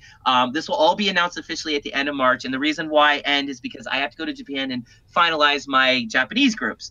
I can tell you one right now, and that's obviously Necronomidol. I don't think Ricky would have a problem announcing that. They're coming, of course. They're headlining as well. They're co-headlining with Abigail Williams. Abigail's also been out of the loop for a while, but again, they're coming back, and that's why I distinctly and purposely chose them because I like them. This isn't like, oh, I couldn't get anybody. I love Abigail, and they're doing this almost like as a favor in a sense because I know they're booking agent and everything else. So this is just all good vibes, all these groups. And it's going to be a tight show because it's from like 6 to 11:30, doors at 5:30. So, it's going to be one group after another. But that's just day one. Like, day one is East meets West, basically. Now, day two, it's more idols. Okay, so day two, the very first group is going to be, they're called Fairy. Not as in like fairies, but the names, it's like a combination of the two girls' names. But basically, they're these two girls that they train to be idols at an idol academy right here in Los Angeles. And there's there's a real life idol academy. And actually, as a side note, if any of the students that they get this coming semester for their academy, they all may be at the show taking notes. So you might see like a bunch of little like kohais like watching their senpais on stage. It'll be adorable. So say hi to them and give them encouragement because they're going to be on stage someday doing the same thing. But these two girls, I saw them at an anime convention a couple weeks ago.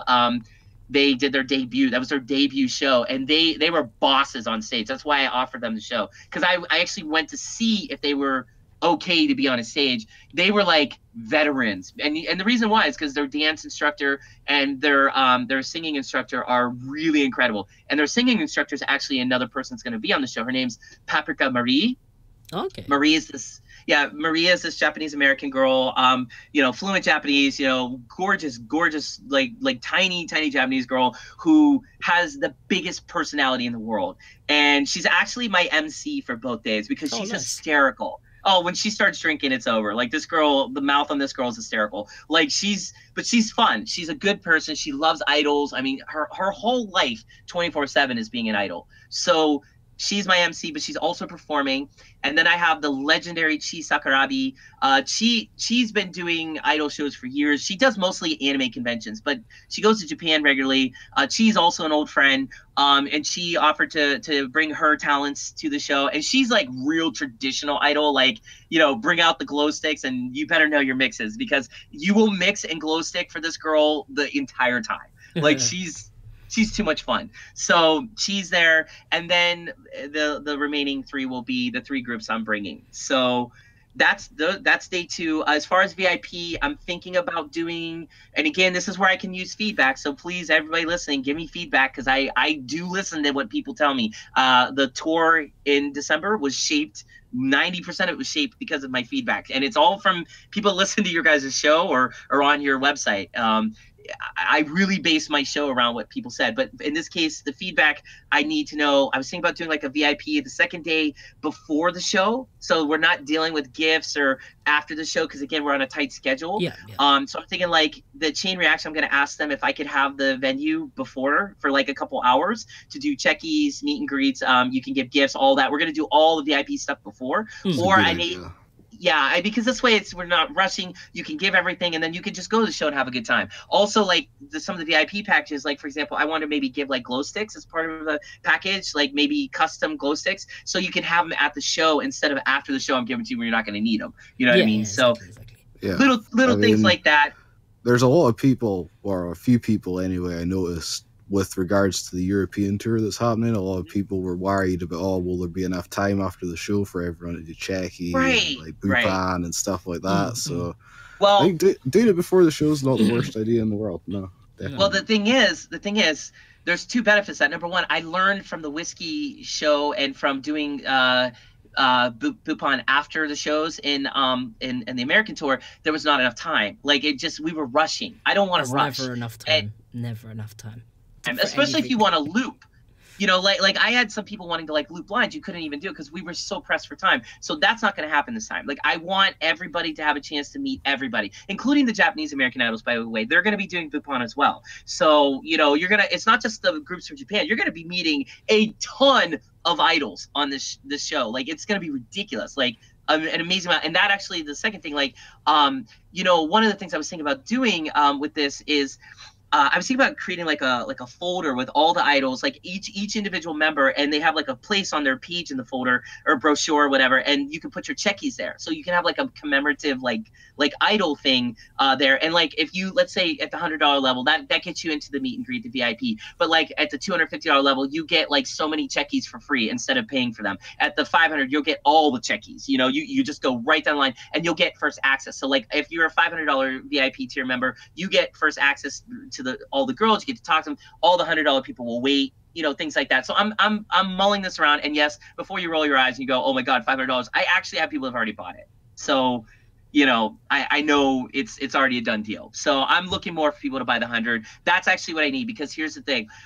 This show is very expensive. This is the most expensive show I've ever put on. I don't even want to say the amount because it's a ridiculous amount. However, a lot of you have been already donating to me, and my last tour was very successful in part because I had a lot of donors give a lot of money.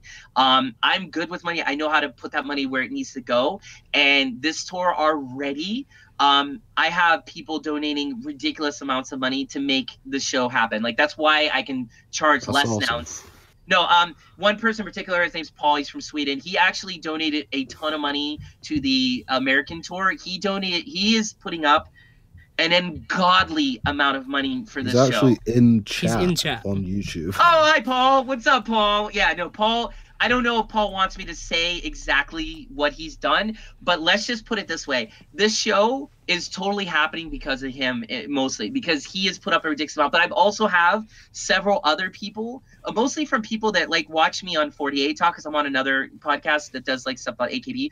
But I've had a ton of them as well give a ridiculous amount of money. So like as it stands right now, the girls aren't just going to be able to come and play like from Japan. They're actually going to be able to have fun while they're here. We're going to do some fun activities, and then dinners, hotels, all of this is like getting paid for already. So that brings my cost way down, and that also is encouraging. When I go to Japan, I say, hey, by the way, everything's paid for. You just literally have to say yes, and it's done. And just for clarification, I'm 99.9% yes on everybody. So it's just a matter of going to Japan, having dinner, shaking hands, and sealing the deal. So it's all done. You obviously just can't announce anything that isn't 100% signed, sealed, delivered. But we can, which is completely understandable. We can probe and we can poke Derek. I mean, and try and get some guesses out of him. If you listen to who some of his favorite acts are, I mean, there you go. I'm not saying that you could draw conclusions, but I mean, it's the internet and people love doing that. So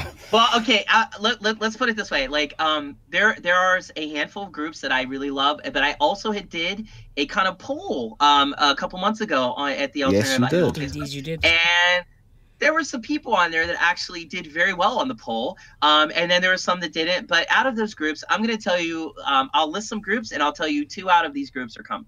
Assuming, again, they don't do a complete 180 on me, okay? And there could potentially be a fourth. But I'm not going to hold my breath on that one because that does not seem to be going anywhere at the moment, so I'm not going to hold my breath. But, okay, so there's Cyber, there's Gang Parade, there is the They're Theirs, there is Clock and Botan, there is Avandon, Migma Shelter, and then there's Yanakoto Sotomuto, my favorite group in the whole world, who mean everything to me, and if they came, I would literally be an emotional wreck. And then there's Hanako-san, who actually got, I think, like the most votes, or close to the most votes. Really? And then she has a lot of support.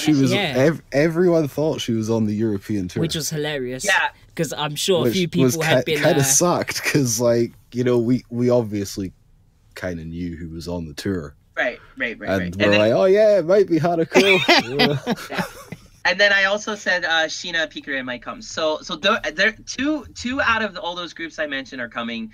Obviously Necroma's headlining. That's like a no-brainer. And then I will have potentially one more, possibly. I don't know, because like I said, my schedule's already stacked. I don't want to rush. But money-wise, like, I've had a lot of people contribute. Thank you so much, and please keep doing it because I'm still not anywhere quite near where I need to be. But if anybody wants to help, please do. And also thank you everybody that's already made it possible. I mean, everybody is pitching in, and I have people already coming from all over the world to this, and it's going to be great, and it's going to keep working. Like at the end of March, I'll have all the details figured out. Tickets will probably go on sale in April, and then we can start organizing what you guys want to do. And gifts, of course, in the American tour, when Necroma came, they had an overwhelming amount of gifts given to them. I mean, it was so funny. We were like at an Airbnb, and I remember somebody had brought them in Seattle, I want to say, a gigantic Hershey Kiss. Like it was like the size of Okaki's head, and basically like we sat around and we were just like poking it and like thinking, like the girls were like, what do we do? How do we eat this? And I think like Okaki even put out a video of her like poking it and like breaking it. Oh, she punched it like through. She smashed it. Yeah. Leading up to that moment, we were all like thinking like, what do we do with this? So that was hysterical. And like the girls had so much, they were so happy. I mean, we literally had bags and bags of gifts, and they were so grateful. So that's just one group. Now you're going to be able to give gifts to so many idols. So, definitely feel free to do that. Feel free to bring whatever. I mean, obviously use your brain, use your sense. I'll have some rules about that laid out later, but nobody did anything wrong or did anything indecent. So I don't expect there to be any issues. I guess like the main thing would be just think if it would be possible for them to bring it back with them before you give it to them. Size and weight is a concern.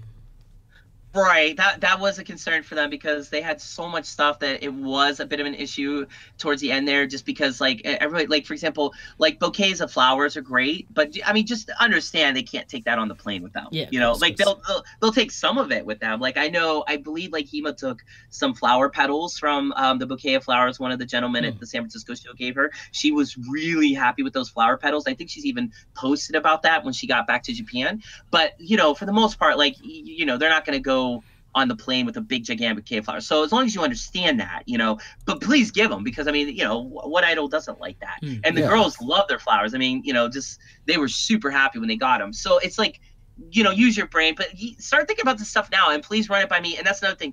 Everybody that's listening, I think just based on the U.S. tour, if you knew me from that, I'm extremely open. You can talk to me about anything with this, whatever you're thinking, your ideas. You need help coming to the show, let me know. Maybe I can help you. I mean, anything I can do to make your experience good with this, come, because I want this to be the greatest tour ever. I mean, it's not gonna. I mean, I have some rivals with Chris and Dave's tour because you guys are very lucky with those shows, but I'm gonna try to do my own thing. And again, and by the way, and I think Chris will even be at my show. I think Chris is gonna fly to LA to come and hang out with me and help me run it. So how cool is that? Thank you, Chris. But you know, it's gonna be a community effort, because that's if it goes well, I'm going to keep doing this. You know, I'll keep bringing even bigger groups if I can. I'm not to say that Chroma isn't big and the other groups I'm bringing aren't big. They're huge. But I'm saying, like, I'm going to keep trying to bring bigger ideas and put in place. Like, maybe get this to, like, stadium festival level, which would be amazing, you know? So if people do have questions for you, or they want to run something by you, what would be the best way for them to contact you? great question. I think Facebook's probably the best way, or you can use my contact form at my website, or Twitter. I don't use very much. I mean, so please try not to use that, because I only go on there for certain things. Busy man. But my website or Facebook, I check Facebook regularly. And then I would say I will probably have a website set up for this. But it's just message me, or you can call me or email me directly if you guys want to give that information out. I don't know, in your description in your YouTube video thing or whatever. Like, yeah, we'll put your information in the description. I mean, yeah, call me, text me, email me. I'm extremely accessible in that regard. But again, any questions you have or anything you want to see, or if you have ideas for VIP tier levels, let me know, because that's one of the things when I go back to Japan is I have to sit down with the groups and ask them what they want to do. Like, one of the persons I'm getting, one of the members of the group I'm getting there, I'll make it a little more ambiguous, is an amazing artist. And so I want to ask her if maybe she will contribute art to the VIP tiers. So another one is really good at making like maybe bookmarks. So, you know, like Hema did that for the Necroma tour, so maybe she'll do that again and do it for the VIP. I don't know. Like, there's a lot of different things that I may do, but if I had ideas to bring to people, that would be good too, because I am going to be meeting with everybody. So this is important. But again, I'm nobody special. I'm just somebody that's very motivated to do this because I love idols. I want to give back, and I love to see all of your faces. Like, if the show goes well and I'm on stage and I'm looking out and seeing everybody smiling and having a good time and like really giving it up hard for the idols, then, you know, mission fucking accomplished. And then I'll just keep doing it. You know what I mean? Yeah, for sure. One last thing. You guys, Gary and John and Terry, like, but you know, honestly, none of this is possible without people like you doing this. You guys are doing it well before I was. And also you guys promoting every week. Like, you guys, you know, you put out so much stuff. I mean, I saw a podcast the other day of some random metal dudes watching Broken Bride the Screams video because you guys suggested it to them in a comment. I mean, you guys don't just do this. You're everywhere. You're always promoting. And then you guys have so many people that go to your page that like know idols 10 times more than I could even know. I mean, there's some people that are like dictionaries when it comes to idols, and we all learn because you guys are bringing us all together. So I just want to tell you guys, me being on the show, it's a huge important milestone for me because I've looked up to you guys a lot. I mean, I'm not just trying to kiss your asses. Like, I really love you guys, but I also love the fact that you guys are understanding community. So for everyone that's going to the shows in England, you guys better all get the autographs of Terry and Gary. You guys better buy these dudes beers. You better buy them merch because they deserve it. Because if it wasn't for them, your asses wouldn't know shit about idols. So I'm just throwing that out there. I wouldn't go that far. Said it, guys. I wouldn't go that far. But I'll be happy to see everyone and have a drink and have some good fun. Yeah, with, for sure. Man. Yes, go buy them beers, man. Go buy them for me because I can't because I'm not. I may or may not be at the England shows. But we will. will see you in Japan this year, Derek. So don't worry. Yes, about you that. will. Sure, We'll absolutely. We will see you in Japan this year. So yes, it's so been excited. It's been great having you on the podcast, and it's so been much. good that that our first guest has been someone like the people that are going out there. Chris, yourself, Dave, all the people. You guys are the real MVPs. As much as we do. We haven't booked any shows yet. I'm just gonna throw that out there. So not to kiss your ass back or anything, like no 69 action. But yeah, like you guys are making it happen, and we're just aiding this. So yeah. And then just the final thing. I have a Patreon page because this is because of you guys, because you guys inspired me to do it. Just like you inspired, I think, Ricky to do it for Necroma. But like I have a Patreon page to do exactly this. So if you can give me $1 or $5 or whatever, I don't care. I have all kinds of crazy tiers. Like they're fun. Like I threw some ridiculous ones on there. But just even $1, like I can focus more on this instead of have to focus on real life stuff like washing my clothes and making food and paying bills, because I'm terrible at all that stuff. But I'm really good at this stuff, I think. And so help me do this and support me on my Patreon page, and that will help me continue to bring idols right into your own city. Please. Well said. So and there will definitely be a link for that in the description of the video as well. So and a link to our Patreon, even though we don't deserve a penny. You do, you totally do. I mean, I'd totally pay $5 a month to suggest a video someone's done it. To. So Ethan, or what's his thing on this? What's his thing? Isan. Is it Isan? Yeah, so Isan. Yeah, it's Isan. But the biggest wax slave in the world that we currently know of. He's actually got the $5 a month tier. So yeah, I might end up watching every single Gang Parade video that's ever been released if it's up to Ethan now. So I'll have to wait and see what his first thing is that he asked me to watch. So. You know what? It won't be. There he is. Oh, there you go. See, he's under his linguistic massacre. I always forget. Sorry, Ethan. No, he's gonna have you watch Juju because that's like his group now. Like don't get me wrong, he's been a big Gang Parade fan forever, but this dude is like. The first thing he told me is like, dude, can you get Juju to come to Los Angeles, man? Man, you gotta get Juju, man. Man, come on, Juju, man, Juju. And I'm like, oh, dude, okay. But in fairness, Ethan's like the best fan ever of like idols because he really gets into his group. So Juju's very lucky to have him as a fan, just like Gang Parade. And I think I actually lucky, haven't checked out Juju's new video yet, even though. No, wait. Oh, it's ridiculous. I think I have checked it out and watched it. I'm just not quite sure whether or not have I uploaded the reaction for that. I can't remember. Gary, that joke is despicable behaviour. So that's why I didn't say it on the podcast. Chat can enjoy that one in silence. But that pretty much wraps it up for this week's podcast. We've gone a little bit over time, but conversation was stimulating, and I feel like we've got a lot out there, and I think it's been informative for you guys. I hope it has, and I hope that you've enjoyed having Derek on the podcast as much as we have. So yeah, it's been good. I had a blast. Damn, Terry. What's up? Just before we go, we just got a massive pledge on Patreon. You did? Yeah, from Paul. Thank Paul, you so much. Paul, Paul's amazing. That is incredible. You're a crazy man, and now you can get me to watch as many videos as you you want. get Terry to do anything you want. Oh no. Well, I already said to people if after the £5 mark, it's pretty much you can get me to watch what you want. Obviously, as long as it's idle, I'm not quite sure. But yeah, someone needs to message me with what they want me to check out. Now, I've seen a lot of things, guys, and I'm a hard man to shock, but I'm sure someone can dig up something that I haven't seen, or just give me something that will confuse me, because obviously I'm not much of a traditional idol fan. I have my odd thing that I like. So show me something strange, please. Everyone who does the £5 mark. Dollars. Dollars, sorry. Paul gets a Fetty style checky from Terry. You do not want me in bondage gear. I'm just throwing it out there, guys.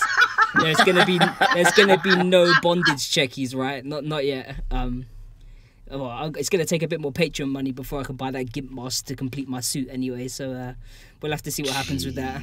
Right, that's it. Right, we're done. So We've scarred the audience for life. a big shout out to everyone who's on the podcast today. I feel like we've had a good time. We've had a brilliant time. Yes. Derek being here today. Thank yeah, you. man. Big shout Thanks out for to coming everyone on, making dude. stuff happen. Oh, Big shout no. out to Paul from Sweden. Is that actually? It literally is just Paul from Sweden. That's. Yeah, I was like, oh, totally- I was like, I can't miss the name. Then it's okay. Yeah. We've actually been All the way, man. we've actually been demonetized by YouTube entirely. So any revenue that we had previously made is gone. It's gone. It never got paid out. We've made nothing. But I think we made like enough to buy a few beers for John maybe, or pay the postage. go. So, Yeah, because he needs them. yeah, pretty much. So yeah. Well, yeah, I thank you guys for having me, and also again, Paul, like you were the VIP. Like if you end up coming to the Necroma show in the Netherlands, like I hope we can share a beer together. You are just the best dude. He's one of the best Idol fans like ever too. But all of you are great. And again, Terry, thank you so much. Gary, John, like you guys are the best. Like thank you. So yeah, I'll catch everyone in the Alternative Idol group on Facebook. Just Alternative Idol. If you haven't been there before, you'll find all this sort of stuff. Derek there, me, John, Mr. Moondoggy, Ethan. Everyone. I'm there too. Gary, all the deplorables, all the people from the All Idol community. You will find in there. All the people selling out for internet fame, we're all there. Yeah, we're all there. talk to us. Come and talk to us. Yeah, and Yes, you'll please. find all the newest updates from Derek and all that sort of stuff in there as well. Because that's basically where everyone is. If you want to come and be on the cusp of All Idol, then Derek seriously posted so much stuff in the lead up to that tour. Like, you guys should be in the group so that you can see all yeah, this stuff. if you didn't know what was going on with the tour, that's your own fault. Come and join the group. Yeah, definitely do that. Is there anything that either Mr. John or Mr. Gary want to plug before we leave? Go show my website at least Of course, once. of course. Come on. Yeah, check out my website. It's idolishit.com. Obviously, you all know that by now, I'm sure. This week, I posted a review of Kandai Syrup's Idol Kandai Sick Rock mini album. It's really good, and it's also on Spotify and Google Music and all those other. It's probably on Deezer for all I know. So, yeah, definitely go check that out. This coming week, I am posting a review of the new Beast single, so definitely check that out on Wednesday, as always. At Idol is Shit on Twitter, funny shit posts, sometimes insightful commentary on idols, usually just website updates. Give me a follow. I got over 300 followers this week. That's kind of crazy. Nice. So I'm having a bit of a celebration. I'm more popular than a lot of underground idol groups, so that's cool. Yeah, so that's me, man. Thanks for tuning in, guys. Oh, yeah, I guess it's time for me to do my piece here. Let's see. Straightfromjapan.com. Just do little news tidbits here and there. I even got up early enough today to do one on the new BIS video. Weird. But yeah, I just put out the news. I got a Twitter too, at straightfromjpn, because somebody already had the real one. Well, you know, give me a follow if you want, or don't. Whatever. I'm good either way. And do you want to sign us out, Derek? We'll give that honor to you, because I always mess it up anyway. Me? Yeah, go. I can do it. Yeah, go for Like, it. Yeah. Well, this has been the Alternative Idol podcast chat, and thank you again for listening. And stay tuned for whenever the next one will be. Hopefully, to Gary's hope, I hope he's probably like. It's let's probably not in 2 weeks' time. Probably in 2 weeks, yeah. Spoiler. So, and take care. Thanks, guys. Thanks, guys. Catch you later. Bye.